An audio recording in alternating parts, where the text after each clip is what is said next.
네, 안녕하세요. 네, 티오리 연구원 개정호입니다. 저는 이제 오픈TRS에서 윈도우즈 커널 쪽에 발표를 할 예정이고요. 그 중에서 이제 다이렉트 컴포지션이라고 불리는 그 윈32K 안에 있는 하나의 그 약간 컴포넌트가 있거든요. 거기에 관련해서 이제 취약점에 대해서 설명을 좀 드리려고 합니다. 네, 우선 이제 다이렉트 컴포지션이 뭔지에 대해서 약간 설명을 드릴 건데요. 네, 다이렉트 컴포지션은 이제 윈도우 8부터 추가된 기능이에요. 그래서 뭐 마이크로소프트 사이트에 들어가시면 뭐 이제 아래에 있는 것처럼 뭐 하이 퍼포먼스 비트맵 컴포지션을 위한 컴포넌트다라고 해서 뭐 예제 코드를 실행시켜 보면 막 동영상을 중간에 막 회전한다거나 투명하게 한다거나 뭐 이런 여러 가지 창이나 이제 비트맵에 대한 여러 가지 이제 좀 좋은 애니메이션이나 이펙트를 제공을 하죠. 근데 이게 기본적으로 이제 윈32K에서 이제 커널에서 처리를 하고요. 그리고 이제 사용자가 커널에 보낸 다음에 그거를 이제 이제 어떠한 시스템 콜을 보내면 그 내용을 시리얼라이즈 해서 이제 DWM이라고 불리는 또 데스크탑 윈도우 매니저라고 불리는 프로세스가 따로 있어요. 그럼 걔가 그 데이터를 받아서 화면에 표시하는 그런 식으로 일단 간단히 설명하면 그렇게 되어 있습니다. 그래서 이게 그거를 표시한 그냥 그림인데요. 뭐 특정 어플리케이션이나 데스크탑 윈도우 매니저가 저기에 보이는 여러 가지 DLL이나 시스템 콜을 사용해서 커널과 통신을 하겠죠. 그러면 커널에서는 뭐 저렇게 다이렉트 컴포지션에는 애가 여러 가지 리소스를 만든다거나 채널을 만들어서 진행을 하고 이제 그 데이터를 나중에 LPC로 통해서 DWM에 넘겨주면 걔가 화면에 표시하는 그러한 구조를 가지고 있습니다.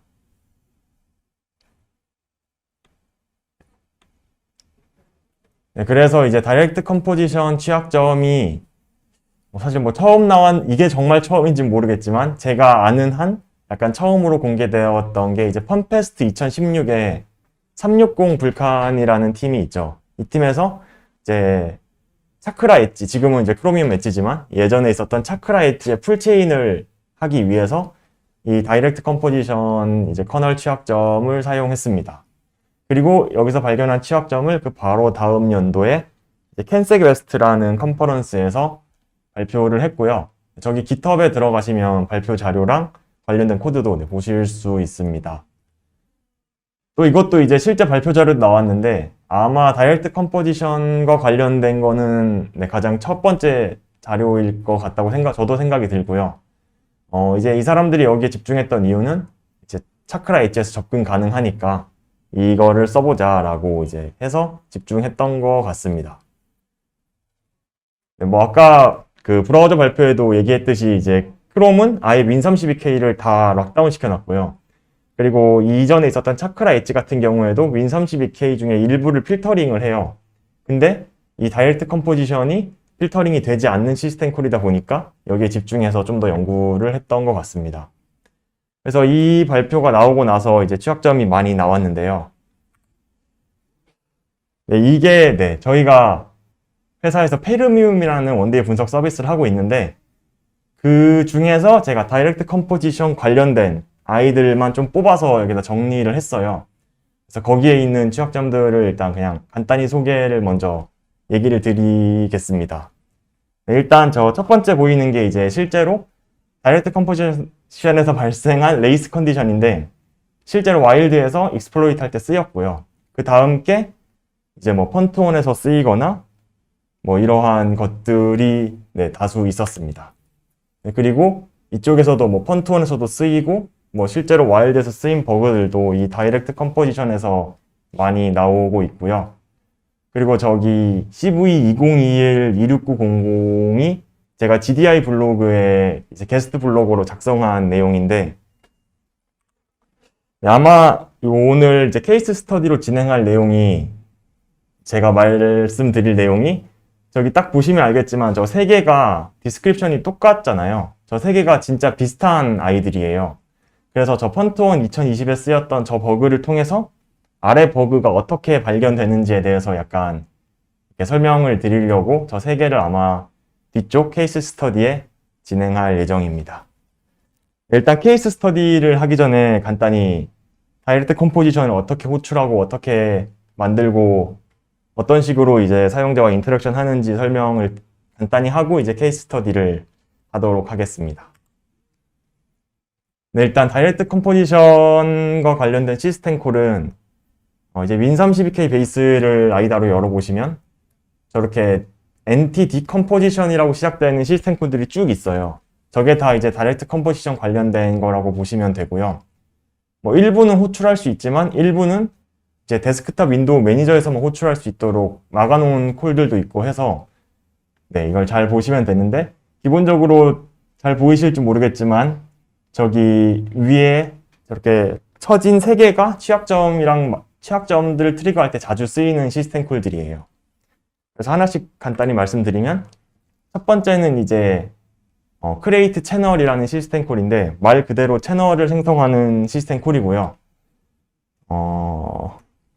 여기 앞에 그림에서 보면 이 다이렉트 컴포지션이라는 게 채널을 생성하고 그 위에 이제 리소스들을 가지는 구조로 되어 있는데 그렇기 때문에 리소스를 만들려면 반드시 채널을 생성을 해야 돼요.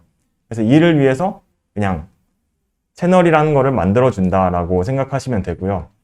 이 시스템 콜에 보면 뭐 섹션 사이즈나 뭐 섹션 어드레스 같은 게 들어있는데 채널을 생성할 때 섹션이라고 불리는 공유 메모리를 생성을 하거든요. 그럼 이후에 다이렉트 컴포지션 통신은 이 공유 메모리를 통해서 진행이 돼요. 그러니까 뭐 따로 시스템 콜에 데이터를 넘겨주지 않고 그냥 섹션에 쓰고 시스템 콜을 부르면 이 섹션을 읽어서 데이터로 쓰는 방식으로 이제 되어 있습니다. 그리고 이제 두 번째 시스템 콜이 저 프로세스 채널 배치 버퍼라는 시스템 콜인데 얘가 이제 가장 많은 일을 하는 아이예요. 얘는 이제 호출을 하면 아까 말씀드렸듯이 섹션에서 있는 데이터를 가져와서 이제 처리를 하는 식인데 일단 뒤에 코드를 보시면 그냥 이거는 설명하려고 넣은 코드인데 이제 create 채널을 하면 섹션을 생성하고 그리고 이제 배치 버퍼를 보면 섹션을 가져와서 그 데이터를 파싱하는 이러한 구조가 실제적으로 코드에 보인다라는 걸 그냥 말씀드리려고 넣은 코드고요. 일단 이걸 보면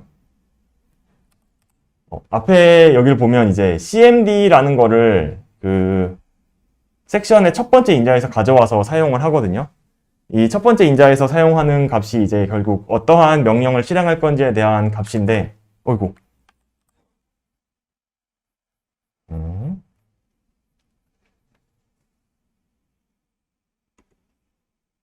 되죠? 네, 여기 값인데, 네, 이 값들이 여기 보시다시피 enum으로 쫙 정리가 되어 있어요. 그래서 여러 가지 이제 명령을 1번은 이제 create resource, 2번은 open shared resource처럼 이렇게 사용을 할 수 있고요. 이제 취약점에서는 아마 뒤에서 잠깐 말씀드리겠지만 저 세 개에 대해서 좀 더 설명을 하고 넘어가게 될 거고요. 네, 그리고 이게 실제로 이 시스템 콜들이 이전에는 명령마다 하나하나씩 다 갈라져 있었는데 그거를 이제 윈10 1607, 그러니까 RS1부터 하나로 합쳐서 이 시스템 콜에서 저 cmd 값에 따라서 여러 가지 일을 하도록 변경이 되었습니다. 네, 그리고 여기서는 간단히 사실 짚고 넘어가면 될 것 같은데 이제 create resource는 말 그대로 리소스를 만드는 거고요. 지금 약간 좀 그림이 깨졌는데 어쨌든 16바이트 정도의 길이로 돼서 리소스 아이디랑 리소스 타입을 넣어주면 그 타입에 맞는 그냥 리소스를 생성을 해요.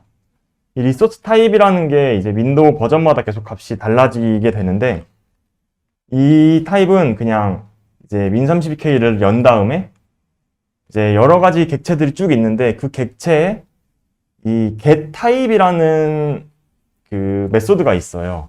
그걸 열어보면 이렇게 그냥 타입 번호가 적혀 있습니다. 근데 또 이게 최신 버전이 되면서 조금 바뀌었어요. 이제 객체 안에 있는 값을 한번 참조해서 타입 아이디 테이블을 통해서 가져오는 식으로 바뀌었는데 이거는 이제 이거를 알아내려면 다시 실제로 이제 리소스를 생성하는 create internal resource나 뭐 shared internal resource 이러한 함수에 들어가면 그냥 리소스 아이디를 보고 그 아이디에 맞는 vtable을 넣어주는 코드가 쭉 있어요.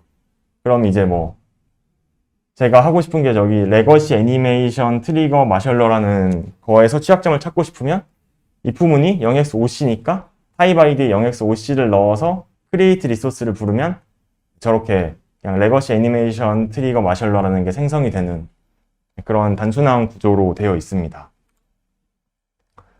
그래서 이제 저렇게 뭐 어떠한 객체를 생성하면 그 이후에 이제 보내는 명령은 각 객체별로 있는 저 vtable에 있는 여러 가지 메소드를 호출하면서 진행이 되도록 되어 있습니다. 그래서 객체별로 이제 하는 행동이 다 다르게 정의가 되어 있는 거죠. 네, 그리고 릴리지 리소스는 뭐 그냥 리소스 객체를 해제하는 함수고요.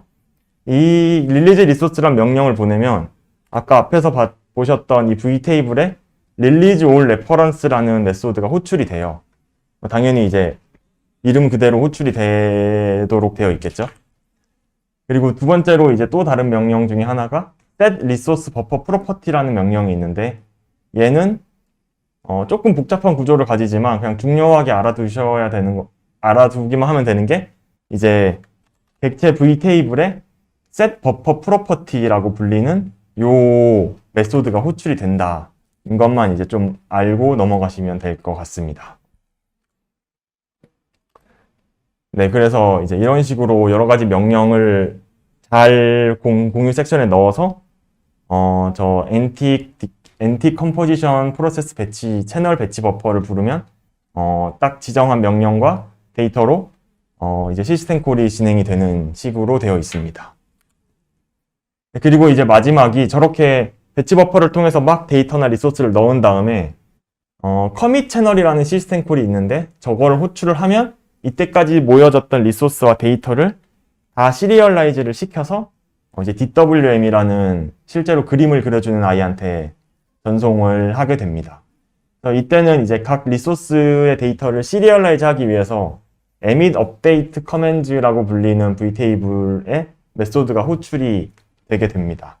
그래서 실제로 호출은 아래처럼 이렇게 별로 크게 중요한 값은 아닌 것 같고 첫 번째 채널에 대한 것만 제대로 넣어서 호출을 하면 이제 시리얼라이즈 과정과 LPC 호출 과정이 진행됩니다. 네, 그래서 앞에서는 일단 간단히 디컴포지션에 대한 거를 알아봤고요. 이제 케이스 스터디로 몇 가지를 설명할 건데 앞에서도 이제 원데이 분석하는 저 페르미움을 보여줬지만 저 원데이를 분석하다 보면 비슷한 유형의 취약점이 나오거나 아니면 패치가 잘못된 경우가 꽤 많아요. 그럼 이걸 바로 우회하면 이제 제로데이가 되잖아요.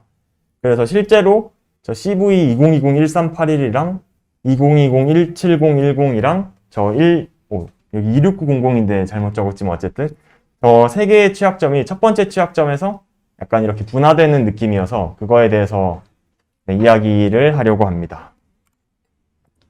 일단 첫 번째로 원래 나왔던 취약점이죠. 이게 진짜 상품이라고 보시면 되는데 이 취약점은 이제 펀트원에서 직접 쓰인 취약점이에요. 아마 취약점 하시는 분들은 많이 봤을 것 같은 저 플로레센스라고 읽어야 되나? 라는 사람이 찾았고요.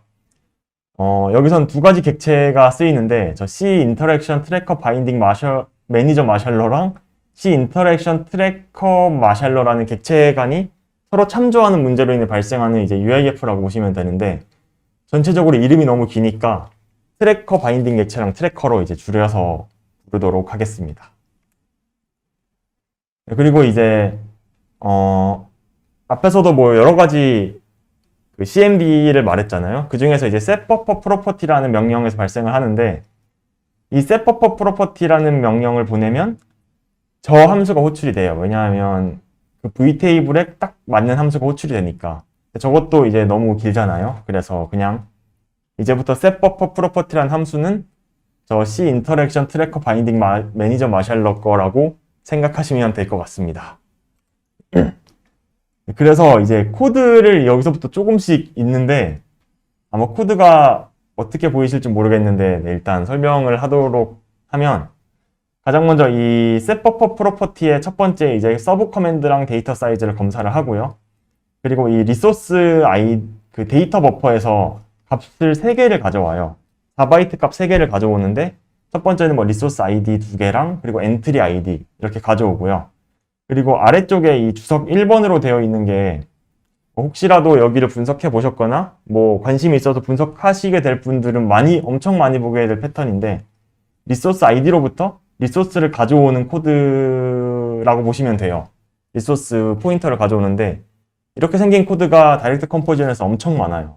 그래서 그냥 대충 저렇게 생겨먹은 코드들은 그냥 다 아이디로부터 객체를 가져오는 코드다라고 보시면 되고요. 그 다음에 내려가서 이제 객체의 타입이 저 0x58번이 맞는지를 검사를 하게 됩니다. 그래서 정리하면 서브 커맨드는 0이어야 되고 데이터 사이즈는 12바이트고 두 개의 리소스 아이디와 엔트리 값을 가지는데 리소스는 반드시 트래커 객체여야 된다는 게 이 setBuffer 프로퍼티 함수의 정의가 필요한 데이터가 되는 거죠. 그래서 아래와 같이 저 트래커 객체 아이디 넣고 엔트리 아이디는 뒤에서 좀 더 설명을 드리겠지만 이제 임의의 값을 넣으면 돼요.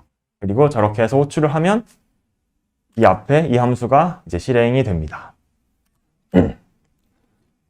그리고 뒤에를 설명하기 전에 먼저 간단히 조금 이 객체에 대해 설명을 드리면 트래커 바인딩 객체는 트래커 객체를 가지고 있어요. 리스트로, 그러니까 어레이로 가지고 있는데 이 객체 쌍을 이렇게 어레이로 유지하면서 나중에 이 데이터를 DWM 보내서 뭐 여러 가지 일을 하겠죠. 근데 처음 이 setBuffer 프로퍼티를 부르면 당연히 어레이가 없기 때문에 객체를 추가하는 여기 1-2번에 add new entry라고 적힌 이 부분이 이제 실행이 됩니다. 이 부분의 코드를 보면 약간 깨져 있긴 한데 일단 그림으로 설명을 드리면 첫 번째로 트래커 리스트 크기를 증가를 시키는 코드가 들어가요. 당연히 하나 더 넣어야 되니까 하나를 추가를 하고 그 다음에 두 번째에서 이제 트래커 1과 트래커 2의 포인터를 넣고 이제 엔트리 아이디를 넣어서 이렇게 새로운 엔트리를 하나 만들죠. 그리고 나서 이 추가된 이 트래커 객체와 트래커 바인딩 객체 간에 이제 연결을 설정하는 코드가 이 아래에 있는데 이 부분의 코드가 조금 중요한 코드예요. 이 부분의 코드를 보면 이제 트래커 객체의 바인딩 오브젝트라는 변수에 이 트래커 바인딩 객체의 주소를 넣어요. 그럼으로써 이제 이 트래커 객체는 이 트래커 바인딩 객체에 들어있다라고 표시를 해주는 거죠. 그리고 당연히 이렇게 이어질 때 바인딩 오브젝트의 레퍼런스 카운트도 함께 수정하게 됩니다. 그래서 결국 이 진행과 setBuffer 프로퍼티가 끝나게 되면 트래커 바인딩 객체랑 트래커 객체는 이 화면과 똑같은 연결 과정을 가지게 돼요. 그러니까 연결 상태를 가지게 돼요. 그럼 이때 만약 트래커 객체 하나가 해제가 되면 어떻게 되냐면 이제 트래커 객체를 해제하면 아까 말씀드렸듯이 release all references라는 메소드가 실행이 돼요. 그래서 트래커 객체의 release all references 함수를 보면 아래와 같고요. 이제 트래커 객체의 바인딩 오브젝트를 가져와서 이 바인딩 오브젝트에 대해서 다시 또 이러한 함수를 불러요. 이 함수가 현재 내가 해제될 것 같은데 내가 연결된 바인딩 객체에서 나랑 관련된 엔트리를 제거해줘 라는 걸 해주는 함수거든요. 이렇게 제거를 한 다음 이제 트래커 바인딩을 널로 바꾸는 게 진행이 됩니다. 그래서 이 가운데 함수를 조금 더 자세히 보면요. 네, 이렇게처럼 설명을 드리면 이제 이 바인딩 리스트를 쭉 돌면서 현재 해제하려는 트래커 객체가 여기 들어있는지를 판단을 해요. 근데 만약 지금은 얘가 여기에 들어있으니까 트래커 1이 들어있으니까 이 객체의 리소스 아이디, 그러니까 엔트리 아이디를 0으로 바꾸게 되죠. 엔트리 아이디가 0이라는 게 여기 이제 트래커 엔트리에서는 되게 특이한 역할을 하는데 엔트리 아이디가 0이면 얘는 사용하지 않겠다는 의미가 돼요. 네, 그래서 이렇게 0으로 할당을 해놓고 그리고 이제 밑에 이제 클린업 리스트 아이템 펜딩을 부르면 이 객체가 나중에 싹 깔끔하게 정리되는 그러한 일을 하게 됩니다. 코드가 좀 작아서 안 보이실 수도 있는데 이렇게 말로 설명을 드리도록 하겠습니다. 그래서 아까 보셨던 이 상태에서 트래커 1 객체가 해제된다면 여기 보시는 그림처럼 이제 해제될 아이들이 약간 어둡게 표시되어 있고요. 결국 얘네가 실제로 다 없어지게 돼요. 메모리상에서. 그럼으로써 이렇게 정리가 됩니다. 그래서 여기까지가 이제 트래커 바인딩 객체에 트래커 객체를 넣었다가 뭐 제거를 하면 어떻게 되는지를 보여주는 흐름이고요. 그럼 여기까지 봤을 때 이제 발생할 수 있는 문제점을 좀 고민해 볼 수 있잖아요. 첫 번째로 뭔가 가장 간단히 생각할 게 지금 딱 트래커 객체가 트래커 바인딩을 가리키고 있는데 이 상태에서 트래커 바인딩을 바로 해제하면 뭔가 댕글링 포인터가 생길 것 같다는 생각을 할 수 있는데 아까 보셨듯이 연결될 때마다 트래커 바인딩에 대해서 이제 레퍼런스 카운트를 계속 조정을 하거든요. 그래서 얘를 바로 해제할 수가 없어요. 해제한다고 해도 리소스 리스트에선 빠지지만 메모리는 계속 살아있는 거죠. 그래서 뭔가 이제 댕글링 포인터나 이런 게 생기지는 않고요. 그래서 이제 이 취약점이 진짜 발생하는 이유가 아래와 같은 상황인데 이제 트래커 바인딩 객체가 두 개가 되고 이 트래커 바인딩 객체가 같은 트래커 객체를 둘 다 소유하고 있는 거예요. 그러면 이제 트래커 객체 바인딩 오브젝트는 트래커 바인딩 객체를 어딘가에 가리켜야 되는데 양쪽에 들어있으니까 어디를 가리켜야 될지 알 수가 없죠. 이로 인해서 이제 발생하는 문제라고 보시면 되고요. 이제 그림으로 좀 더 설명을 드리면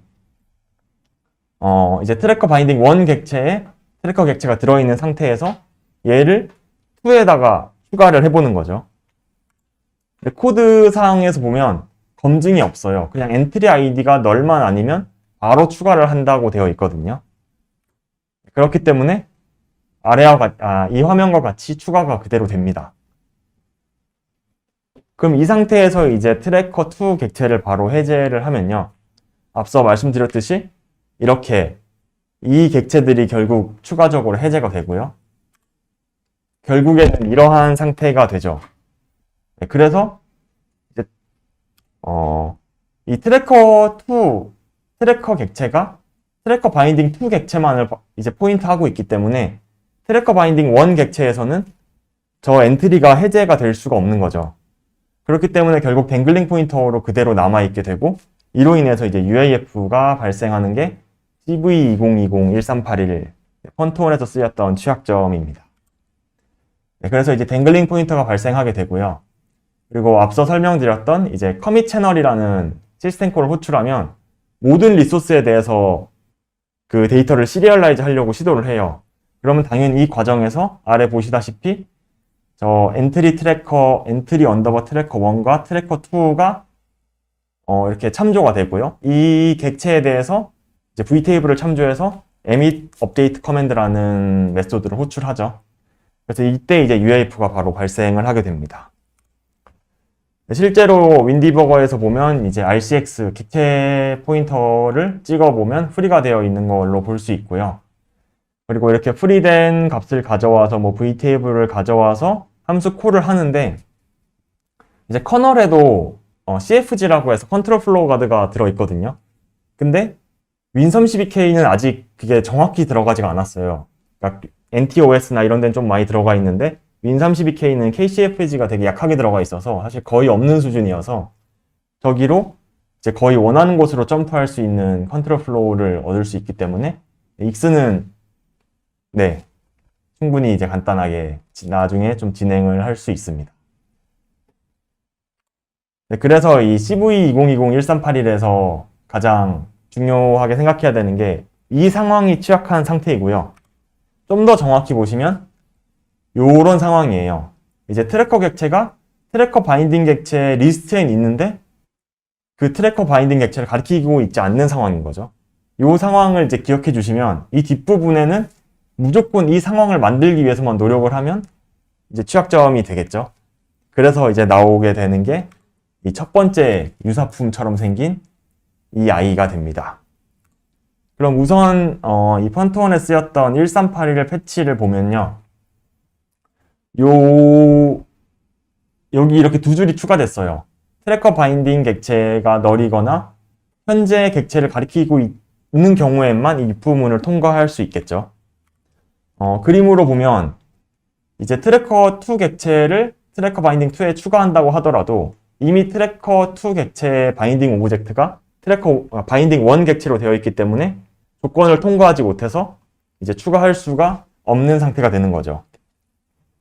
그럼 이걸 이제 바이패스 할 수 없는지를 봐야 되는데 저희가 새로 추가하는 것만 봤지 업데이트하는 걸 안 봤어요. 그래서 업데이트하는 부분을 이제 볼 건데 이제 코드가 조금 길어요. 그래서 코드론 간단히 설명하고 뒤에 요약된 내용으로 좀 더 진행을 하도록 하겠습니다. 일단 이렇게 두 개가 이제 코드가 되는데요. 자, 간단히 설명을 드리면 첫 번째로 그 트래커 리스트를 삥 돌면서 이 트래커 1, 트래커 2나 트래커 2, 트래커 1이라는 이 객체쌍이 존재하는지를 봐요.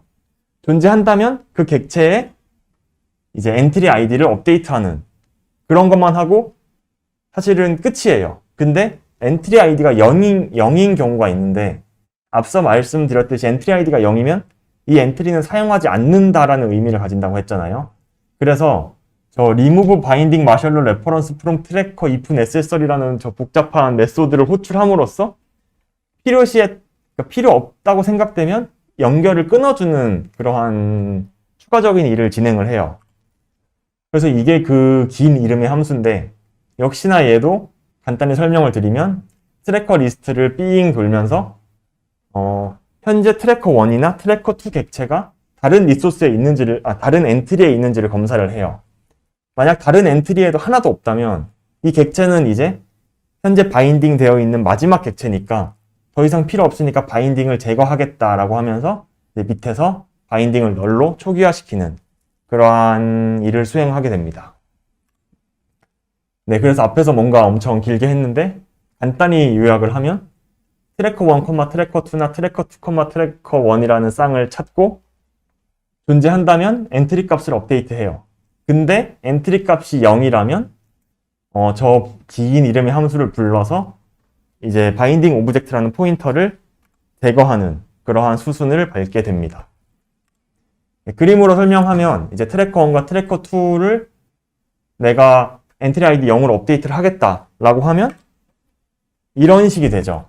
엔트리 아이디가 0이 되고 두 객체가 엔트리에 더 이상 없으니까 바인딩 오브젝트를 널로 초기화시켜서 이런 상태가 되는데 그냥 이 상태만 보더라도 아까 문제가 될 거라는 상태랑 똑같은 상태잖아요. 트래커 리스트에 트래커 1이랑 트래커 2의 객체 주소는 있는데 바인딩 오브젝트는 가리키고 있지 않는 상태가 돼요. 그럼 이 상태에서 이제 트래커 1이나 뭐 트래커 2나 둘 중에 하나를 프리를 하면 이 상태가 되고요. 이렇게 이제 얘가 이 트래커 객체가 회색으로 돼서 곧 프리가 될 거고 요 위에 코드는 트래커 객체에 아까 앞서 보여드렸던 release all references라는 코드의 약간 일부분만 떼온 건데 이 객체에 이제 바인딩 오브젝트를 따라가서 이 관련된 엔트리를 제거해야 되는데 그 연결이 끊어져 있으니까 당연히 제거가 안 되겠죠. 그래서 결국 이 상태가 됩니다. 일단 이 상태가 되면 문제가 되고요. 어이구. 이거 키보드가 헷갈리네요. 네, 이 상태가 되면 일단 문제가 될 수 있고요. 근데 이제 결국은 저희가 UAF를 트리거해야 되는데 UAF를 트리거하려면 저 엔트리 아이디가 0이면 안 돼요. 그러면 그냥 간단히 생각해서 엔트리 아이디를 업데이트한 다음에 해제하면 되겠다라고 생각할 수 있죠. 그래서 이제 엔트리 아이디를 업데이트하는 부분을 보면 진짜 그냥 업데이트만 해요. 그러니까 뭐 다른 검증은 하나도 없기 때문에 업데이트를 하고 해제를 하면 이러한 상황이 발생하고 아까랑 똑같이 이제 RIP를 컨트롤해서 익스플로잇을 진행할 수 있습니다. 정말 비슷하게 생겼고요. 이 다음 거는 더 비슷해요. 이제 그럼 이 다음 걸 보려면 그 전께 어떻게 패치됐는지 보면 되죠. 그 전께 패치된 건 어떻게 되었냐? 그 전 거는 이제 연결이 끊어졌다가 다시 엔트리 아이디가 설정될 때 바인딩을 추가적으로 하는 방식이 됐어요. 그러니까 이제 여기서 엔트리 아이디가 1337로 변경이 되면 저 커넥션이 다시 연결되는 식으로 이제 패치가 된 거죠. 근데 아직 이 상태까지는 충분히 올 수가 있어요. 그냥 널로 세팅하면 이 상태까지는 오는데 아무런 검증이 추가된 게 없으니까. 그럼 이 상태로부터 다시 취약한 상태를 만들 수 있는데, 이제 앞서 했던 코드를 좀 생각해 보면 저 트래커2 객체를 다시 다른 객체에 연결을 하는 거예요. 이제 보여드리면 이 상태가 된 상태는 맞는데 저 트래커2를 트래커 바인딩 2에 연결을 하면 이렇게 연결이 되겠죠. 이 상태에서 다시 저 엔트리 아이디 값을 널이 아닌 값으로 설정을 하게 되면 이게 이제 패치 코드인데 바인딩 오브젝트가 널일 때만 재연결이 되도록 되어 있어요. 그러다 보니까 이 트래커2 객체는 이미 바인딩 오브젝트가 널이 아닌 상태이기 때문에 재연결 코드가 당연히 실행이 되지 않고요. 결국 저 트래커1만 연결이 되고 트래커2는 이런 상황이 되죠. 근데 이게 CV2020-1381과 완전 똑같은 상태가 돼요. 뭐 유튜브는 앞으로 갈 수 있으니까 앞으로 가서 보시면 되겠지만 완전히 똑같은 그림이 되고요. 결국 이 상태에서 저 트래커2를 이제 프리하면서 결국 앞서 말했던 취약점과 똑같이 X가 되는 그런 취약점으로 만들 수 있습니다. 네, 그래서 여기까지 이제 발표가 끝났고 이제 결론을 말씀을 드리면 이제 저도 이제 막 거의 취약점을 찾는 게 원데이를 분석하다가 비슷한 패턴이 있는지를 보면서 찾는 게 대부분이어서 원데이를 분석하다 보면 그거를 통해서 제로데이를 찾을 수도 있습니다. 그래서 이제 패치가 잘 되었는지 생각해 보시면 되게 좋을 것 같고요. 또 다이렉트 관련 취약점들이 대부분 setBuffer 프로퍼티나 저 setReference Array 프로퍼티가 오늘은 말하지 않았지만 저기서 좀 많이 발생하는 편이에요. 그렇기 때문에 좀 다른 걸 좀 더 보거나 다른 시스템 콜에도 나올 가능성이 있다고 생각이 들고요. 그리고 이 다이렉트 컴포지션이 생각보다 되게 구조가 단순해서 혹시 처음 공부하거나 윈도우 이제 커널 공부한 다음에 리얼월드에 좀 적용하고 싶은 사람들이 이걸로 이제 그냥 연습을 하셔도 좋지 않을까라는 생각이 듭니다. 네, 발표는 여기까지였고요. 네. 그리고 혹시 질문 있으면 해주시면 감사하겠습니다.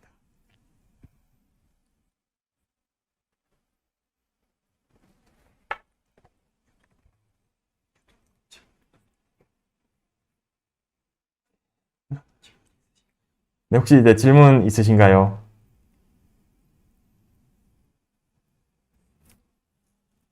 페르미움은 원데이를 크롤링 하는 사이트라기보다 저희가 직접 분석을 해요. 원데이가 이제 마이크로소프트 같은 경우에는 패치 투즈데이가 있고 하니까 그때마다 올라오는 거를 중에서 좀 괜찮아 보이는 거나 익스플로이트 가능해 보이는 걸 디프를 떠서 저희가 직접 취약점 분석 보고서랑 그 POC랑 가능하다면 X까지를 제공하는 사이트고요. 유료로 지금 사실 제공되고 있습니다.